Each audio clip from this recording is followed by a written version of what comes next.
Hey everybody, I'm Bob Bakert with Jazz Guitar today, and we are here with Neff. Say it for me again. Irizarry. Irizarry, There we go. and that is Spanish. That is Spanish, Puerto Rican heritage, Basque, a couple of hundred years ago. Yeah. And where are we talking to you right now? Where are you? Well, right now I'm in Riga. I'm in between Helsinki and Riga. I've been out in Helsinki for the last 25 years. Yeah. And how come your English is so good? My English is so good because I was born and bred in Virginia. I was a first generation Puerto Rican. So what are you doing in Helsinki?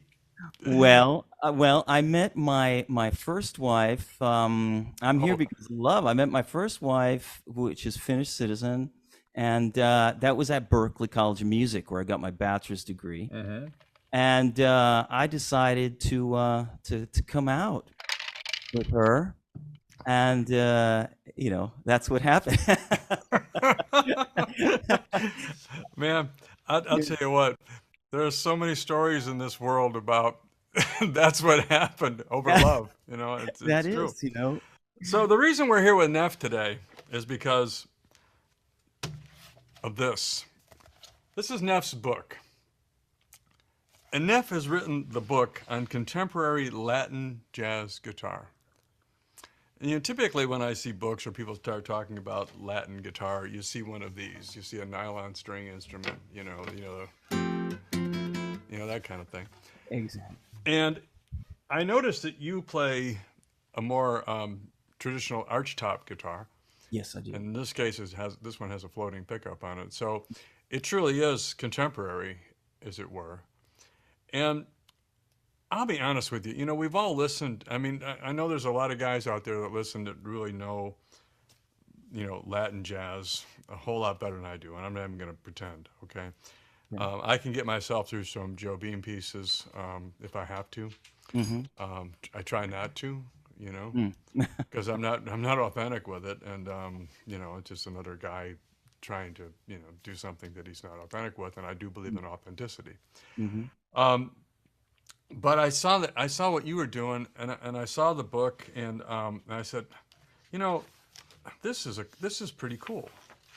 This is pretty cool. This gives us a roadmap to this style of music in a modern sense.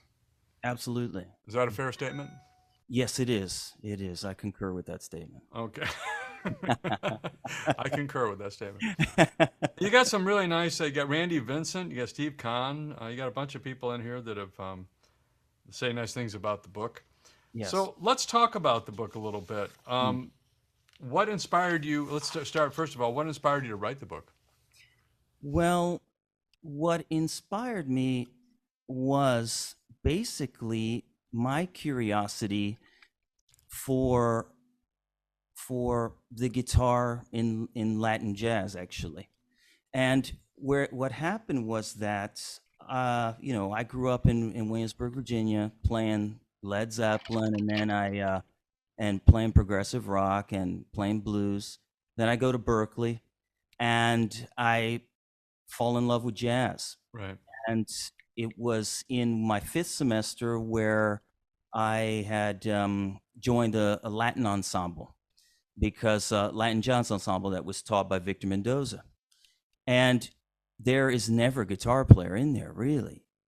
So I go in there, and because of my Puerto Rican heritage, I found out that I could play this music that really at home I listened to it, but I never tried to really play it. And we Hmm. didn't have any traditional instruments at home.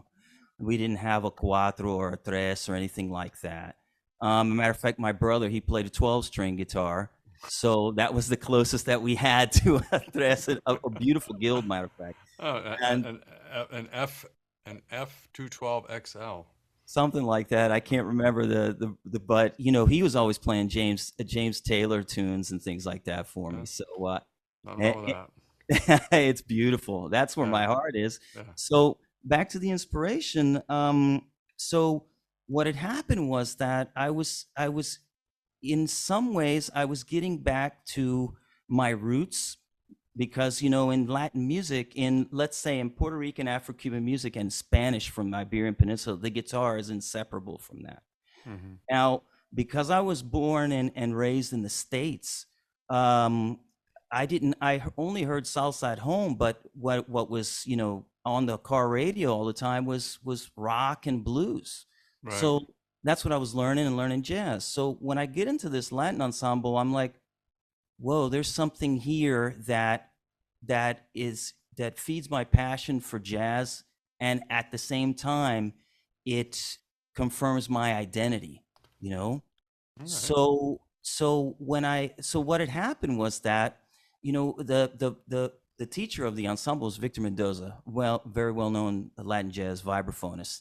He's not a guitar player, however, a lot of the voicings and vibraphone, if you're aware of Gary Burton and Pat Metheny and all the guitar players in Gary Burton's band, a lot of things that work on vibraphone work on guitar for the voicings. Mm-hmm. So, what to my luck, I believe the next semester, Steve Kahn came in to do an artistic residency. And I was chosen out of, I think, 10 or 20 guitar players. I don't remember at the time how many they were, but I was chosen to study with him. So I was studying with Steve, and I told him what I was into, that I was Now, curious. what years, if you don't mind me, Neff, what years was this? This was, I was at Berkeley from 92 to 96. Okay. And at that time, so you get a little bearing, there was Antonio Sanchez, Ruben Rogers, Fausto Cuevas. There were these types of, and Rosenwinkel was just before, and there was, and that's some of the guys that are there. So Steve came in, I think it was 95. Right. Yeah, and I think 94, 95, something like that. And so I was telling him about that I'm interested in this, and I was Mm-hmm. started playing these things. That's what I wanted to do. I wanted to play in a band without a piano player, Mm-hmm. and to be able to do all these guajeos and montunos and all these chord voicings, but with jazz sensibility. Mm-hmm. With all that harmony that Eddie Palmieri and Chick Corea and Claire Fisher brought into the mix. So Steve, at that time, he just recorded crossings, and I remember Steve. He was showing me all these different types of montuno guajeo ideas, and this harmony, that Steve is known for.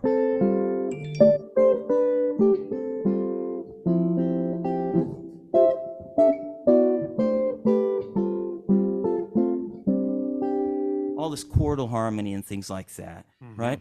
So Yeah. he was starting to show me those things, and then I remember going to Tower Records with him, and he says, "Okay, buy this Cal Jader record." So, which was at the same time when I was in the Latin ensemble with Victor Mendoza, we were playing Victor's tunes, but this was informing my curiosity about this. And then it so happens that on one of these Cal Jader records, there was Kenny Burrell playing on there. And he was playing on Afro Blue, which I transcribed here. And then there was another Cal Jader record where Attila Zahler was there as well, playing on Manteca. So I was transcribing that, and of course I got the Grant Green record, the Latin bit. However, the Latin bit is fantastic, and I love Grant Green. However, on that record, you don't really hear him playing over a Latin rhythm section. When he gets to the, let me rephrase that a little bit better. When he goes over to the solo section, it goes over to swing, which Right. which I mentioned that in the book as well. That's a typical thing. So I'm thinking, okay, I have great examples of the vocabulary, of the jazz vocabulary that I'm growing into, that I want to keep on, developing myself. However, there aren't any examples of what to do rhythmically, Right. right? So, luckily at that time, Steve was recording crossings, and Steve was developing this repertoire as well. And if you're not familiar with those records, Crossing, the Blue Patchwork, Blue Subtext, all of those records from 96 onwards are basically all Steve Kahn's Latin Afro-Cuban.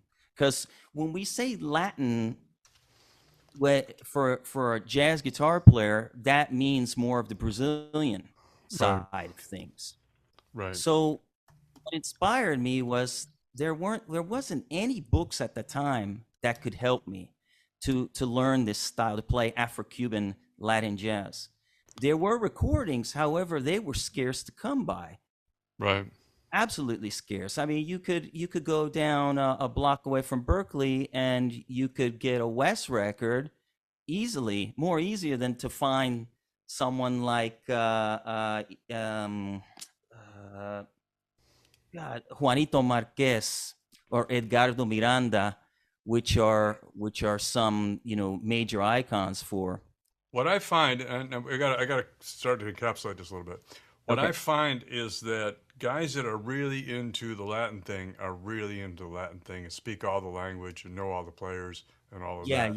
Yeah. But unlike rock music, guys that know rock also will know the names of the blues players.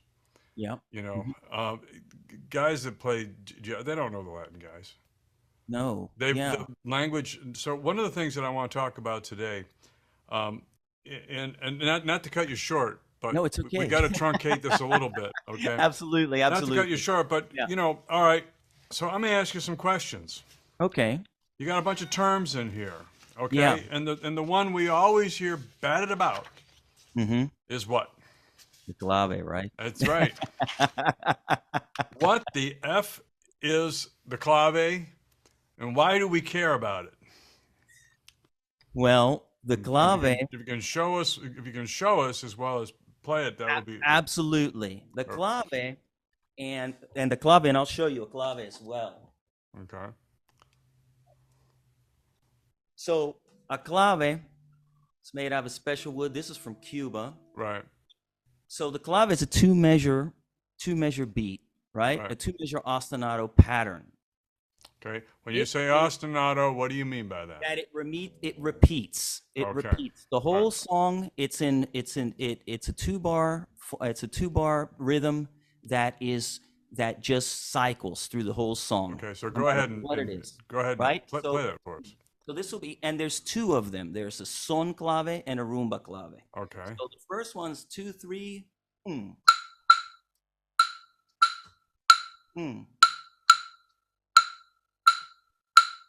All right. And then, so we have the weak side, the 2 side, and we have the strong side, which is a 3 side. All right. Then we have, it turns around. We have the 3, 2. So 1, 2, 3, 4.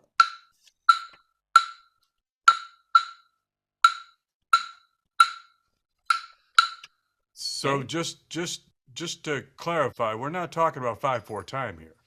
No, we're not talking about 5/4. We're talking about dividing. We're talking about, yes. Right.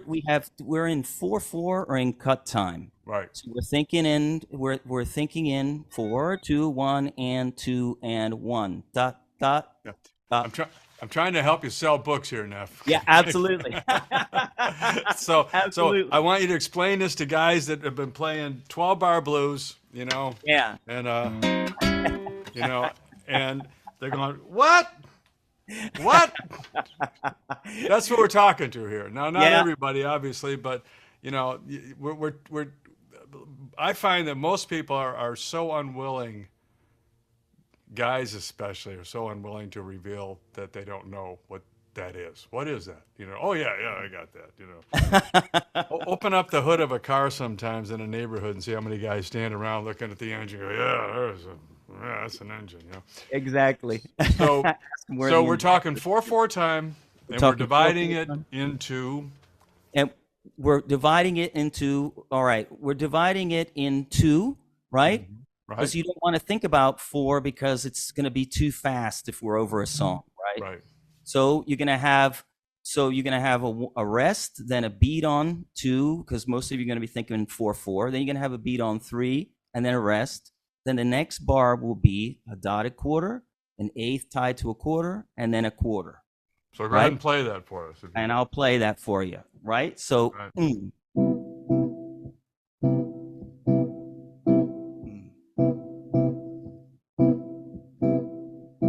Right? You can do it chords, or you can do it with single notes as well. Did everybody hear that? I hope you did. I hope you heard that. Play it one more time for us and show us what you're talking about.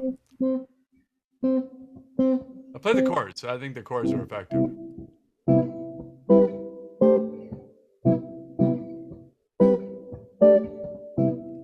Perfect. I love it.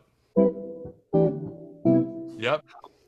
Now, these claves, what they do is that they help us to keep form, and they help us to understand where is the beat.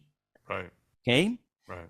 Also, the thing with the guitar is that normally in a Latin, in an Afro-Cuban, let's say it's son, traditionally a guitar.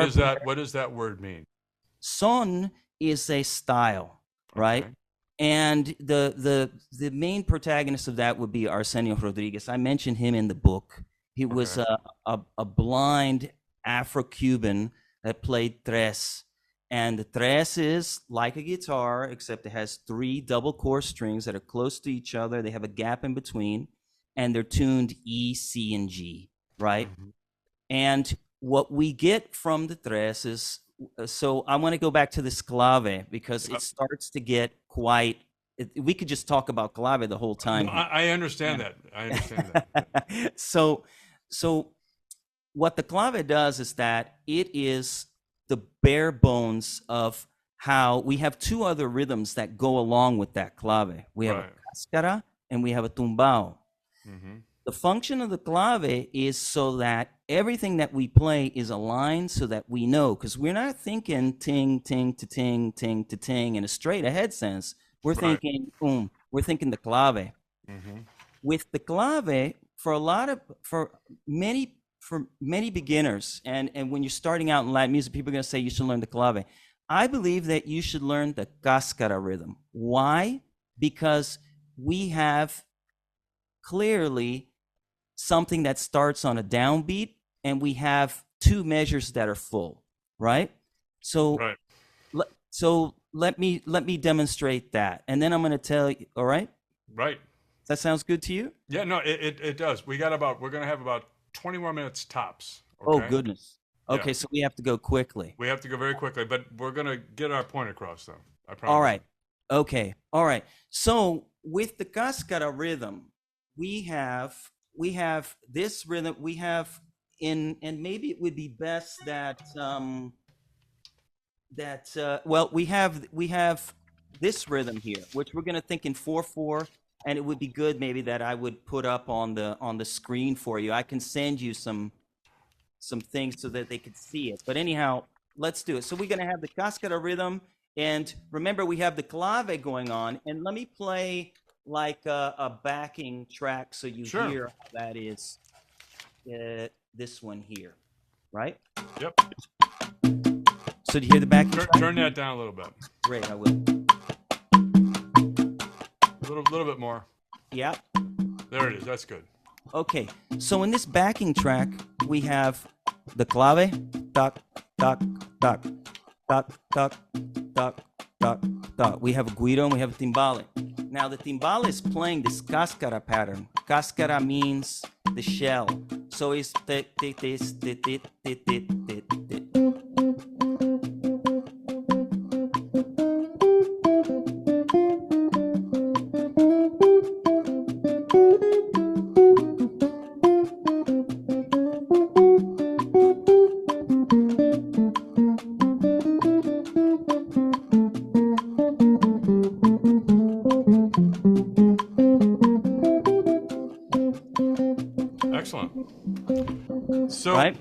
So let me move this along a little bit. So guys and girls out there, Neff has done a really good job. You can turn off the clave. All right. Done a really good job, and I'm going to put this up like this, of giving you demonstrations, if you will, of the rumba clave, and you've got all kinds of stuff, and you got play along tracks. So you've demonstrated this on tracks. Absolutely. Now, how do they get the tracks? They buy your book, and how do they get the tracks? They go it's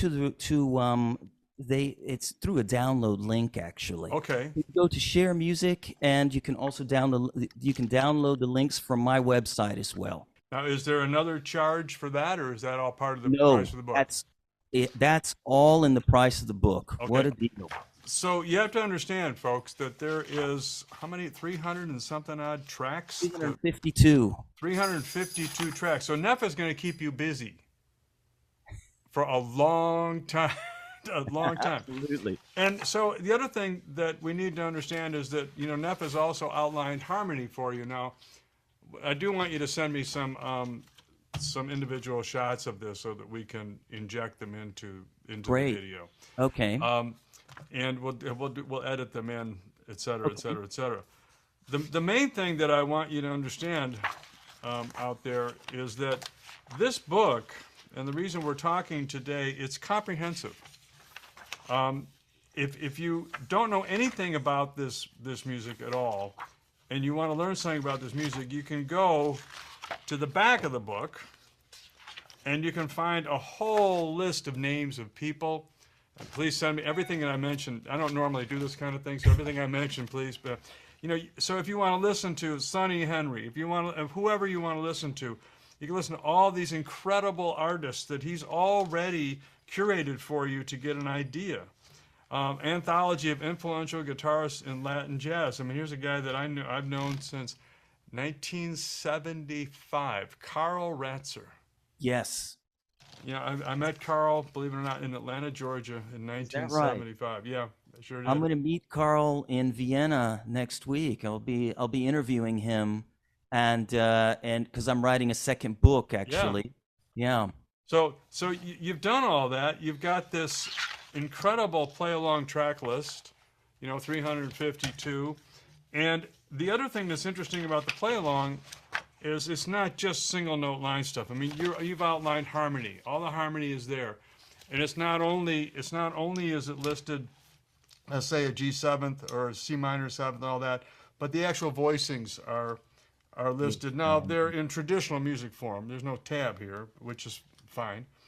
But at least you got an idea of what's going on with these things. And it gives you an idea, ideas of improvisation, transcription, analysis is all one great big chapter. So if you want to jump into this stuff, I mean, this is a deep dive. It is indeed. It's the most comprehensive it's the most comprehensive thing I've seen on the subject. But it's not saying I know everything, because I certainly don't. But it's a hell of an undertaking. How long did it take you to put this together? Well, like I told you earlier, through the inspiration, I've been working on this basically all my life. I've played in salsa bands with and without a pianist. And my master's thesis was this. And then of course, a master's thesis is more for academics. Right. So it took about, like I said, all my life, since 21, getting all the performance experience, which is important. Right. And then after that, it took 2 years to really write it. But little did I know that I was writing things down all the time. Right. It was quite, I had a good idea of what it needed to be.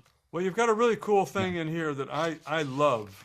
One of the features of this book is how to interact with the pianist. Yeah. I actually, we have a fellow in town here. His name is Tyrone Jackson, who wrote a couple of articles for us early on. And I asked him to write them. I said, Tyrone, and the title of the articles is "What Do Pianists Wish Guitarists Knew?" Exactly. And he wrote two, and they're some of the most popular articles that we've ever had, and that's in the book. It's in the book. I mean, it's incredibly comprehensive. It's in the book. Yeah, because when people think of Latin music, and especially salsa and Afro-Cuban, the piano player's there. Right.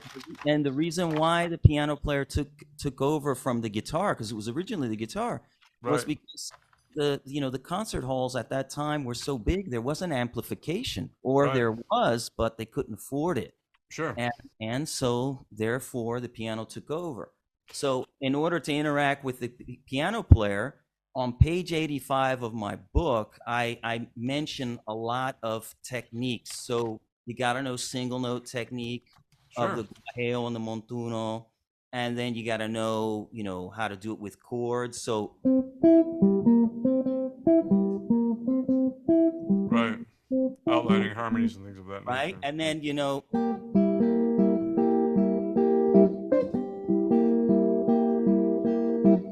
and then you should be able to go.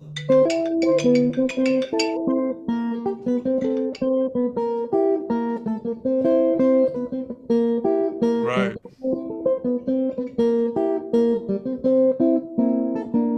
Right, and Right. then just doing that and being able to go through all of the upper structure. I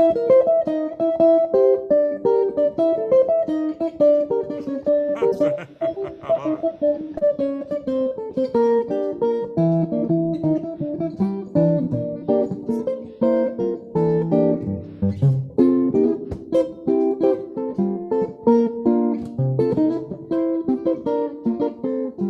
That's really nice, Neff. Yeah. So let me explain to guys that don't know. The guys that know this stuff, you can go now if you want.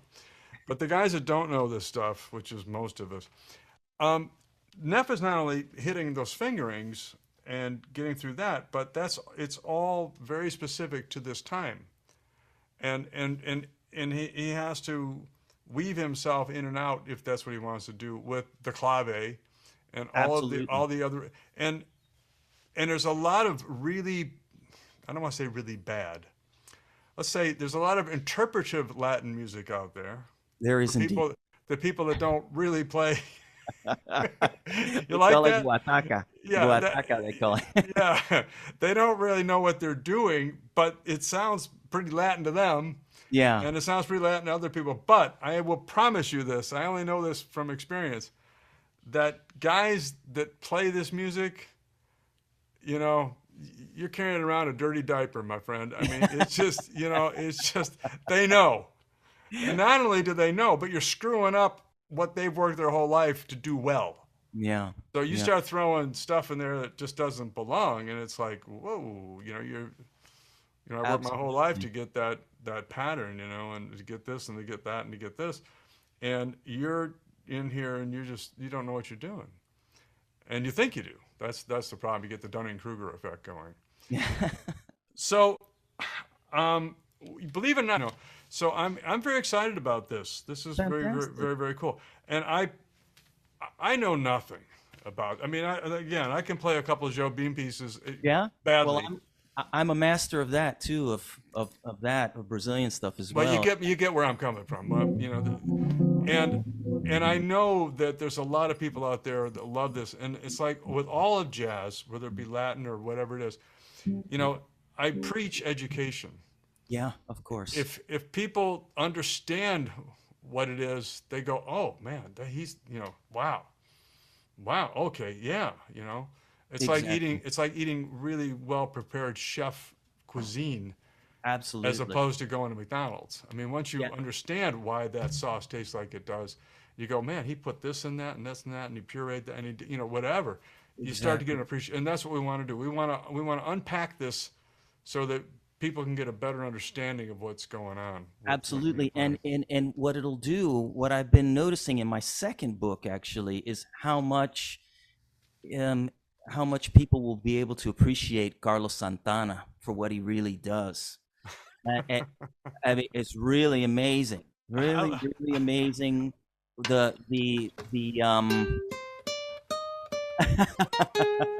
yeah.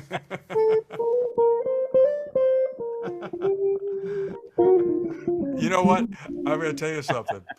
A lot of people think he's, there are people that love him and there are people that think, Yeah. But I will say this about Carlos. He puts on the second best show I've ever seen. Mm. And that's not a slam. The best show I've ever seen has got nothing to do with jazz, nothing to do with guitar. Yeah. Best show I ever saw, and I'm going to get hate mail on this one, is Celine Dion in Vegas when she did her original Cirque du Soleil production. Oh, really? Yeah, there was from a pure, because I'm also an actor. Okay. Yeah, I'm aware From of that. a pure theatrical production point of view with the whole Cirque du Soleil's thing, Yeah. all over hit records, and just the production, everything about the quality of the show. And I've seen Hendrix 3 times. Oh, you did? Oh yeah, Oh. yeah. I mean, I've seen a lot of people. Back in the day, I saw a lot of the Oh. big band. Amazing show. But Carlos, with all of the, I mean, he's got 2 percussionists, a couple drummers. He's got all this stuff going on. I mean, the shows are crazy good. You can't sit Yeah. down. Oh, And I'm gee. not a dancer, but I can't sit down when you go to a Carlos show. The guy's amazing. I love him. I really do. For that, just for He that really energy. is. And you know what? Like I mentioned in the second book that I'm doing, that's about the vocabulary and about scales and about different type of motive development of Right. what these Latin jazz guitar players are doing.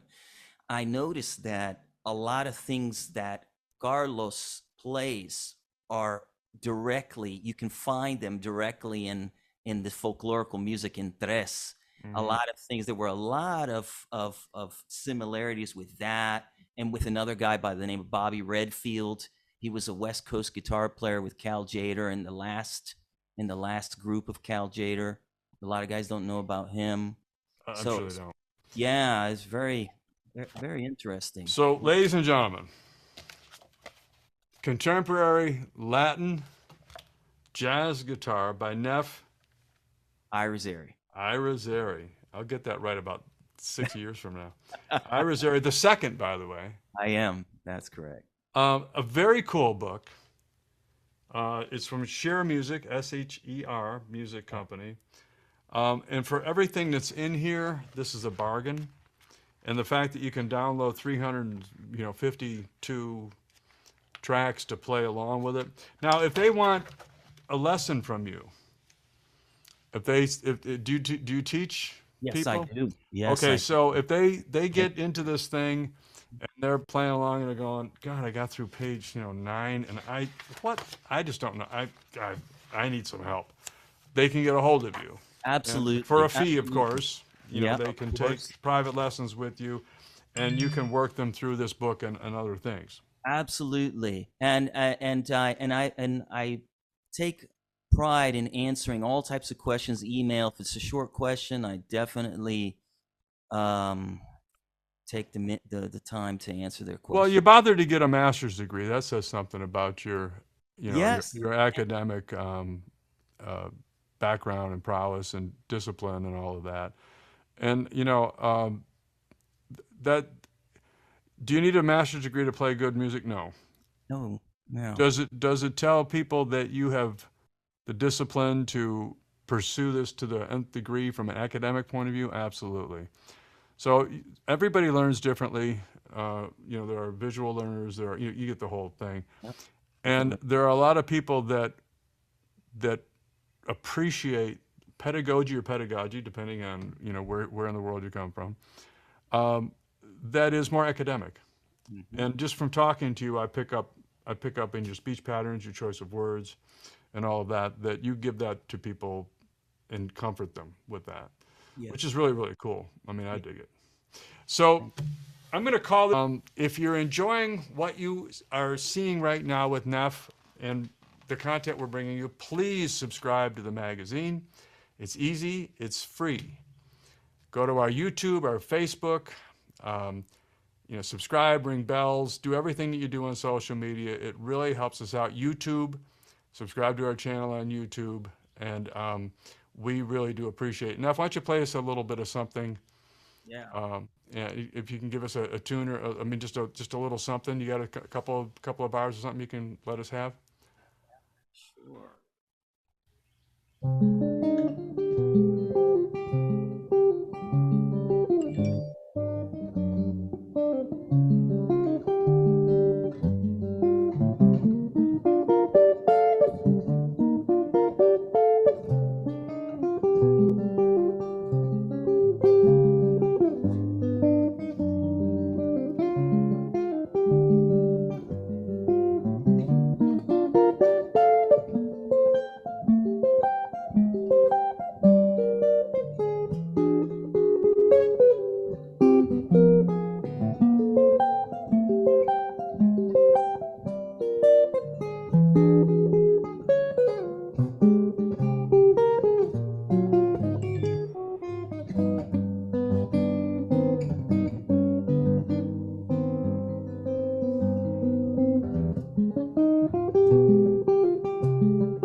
Very, very nice. So Bob Bakert with jazz guitar today with Neff Irizarry. We thank you very much for your time. We appreciate it. There's, this is like taking a drink from a fire hydrant, and it's a huge subject. And we were here for 45 minutes, and we're just putting the key in the lock. Absolutely. And so I feel bad from that point of view, because I know we could talk for months on this stuff. Yeah. But we got to stop somewhere. We got to start somewhere. And we've done that today. And I thank you, sir. I appreciate all of your patience. And I'm really looking forward to doing this a lot. Okay? Fantastic. Thank you so much, Bob. Oh, yeah. Thank you, Neff. I appreciate it, man. Talk to you later. All right. All the best. You too. Bye-bye.